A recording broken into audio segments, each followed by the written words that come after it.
পাড়া লোক ভোট দেয়নি তো গড় গড় করে ভোট দিবে তো কেমন একটা মাদলি দেবো বুঝতে পারছো পুরা পুষ্পা ব্যান্ড।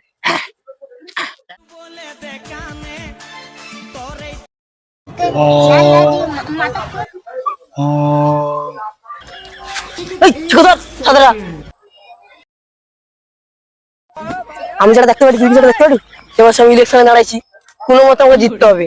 আর এছাড়া পাড়ার লোক আমাকে তো একটাও ভোট দিবেনি। দাদা তুমি যা জালিমাল, কে ভোট দিবে ক? তাহলে চল সাধু কাকাদের আশীর্বাদ নিলে এবছর আমাকে ভোটে জিততেই হবে। দাদা তুমি যা জালিমাল, তুমি জিততে পারবো তো? না দাদা ঠিক আছে, তুমি আশীর্বাদটা নিয়ে নাও। সাধু বাবা আমাকে এবছর ভোটে জিতে দাও। সাধু বাবা, সাধু বাবা তুমি জিতে দাও। আরে কে রে বেটা তুই পার কাছে এসে শুয়ে পড়ছো একবারে?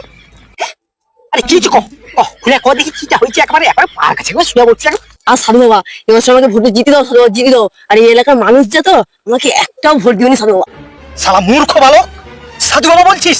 শালা আমার একটা নাম নেই? শালা আমার নাম পুষ্পা, পুষ্পা বাবা, তুই সে সাধু বাবা বলছিস আমাকে? হ্যাঁ শালা মূর্খ বালক। আর ঠিক আছে সাধু বাবা পুষ্পা বাবা এবছর তুমি আমাকে এমন একটা আশীর্বাদ দাও আমি যেন এবছর ভোটে জিতে যাই। ঠিক আছে বেটা, তোকে চিন্তা করতে হবে না। পাড়া লোক ভোট দেয়নি তো গড় গড় করে ভোট দিবে। শালা 18 বছরের পরে যত মেয়াজি আছে না তোকে পুরা ভোট দিবে গড় গড় করে। শালা এমন একটা মাদলি দিব তোকে, বুঝতে পারছো? শালা পুরা পুষ্পা ব্যান্ড। এলে এগুলা লিয়া করে না পুরা তুই মাদলি করে হাতে বেঁধে নেবো, বুঝছো তো? ভোট গড় গড় করে দিবে আর তুই জিতে যাও। আর জিতে এলে না তোকে একটা কথা কই, তুই তো নেতা হবো, আমার না পাকার ঘরটা করে দিবো তো। তুমি তো আমাকে এই আশীর্বাদটা দিলো, আমি যদি ভোটে জিতে যাই ঘর করে দিতে পারবো না ঠিক নেই, কিন্তু আমাকে কুচে কুচে মেয়াজি দেবো। হ্যাঁ ঠিক আছে, বেশি না গোটা 10-12 দিলে হবে, পুরা মাছটা চলে যাবে আমার।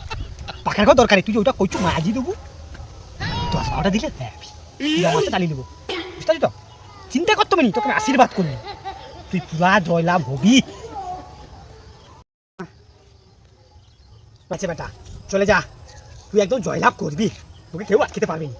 হ্যাঁ যা চলে যা, আর যেটা মনে করে কইছু কিন্তু সেটা কিন্তু দিবি, কিন্তু 10-12টাও কচ্ছি কচ্ছি মায়া আছে, যা।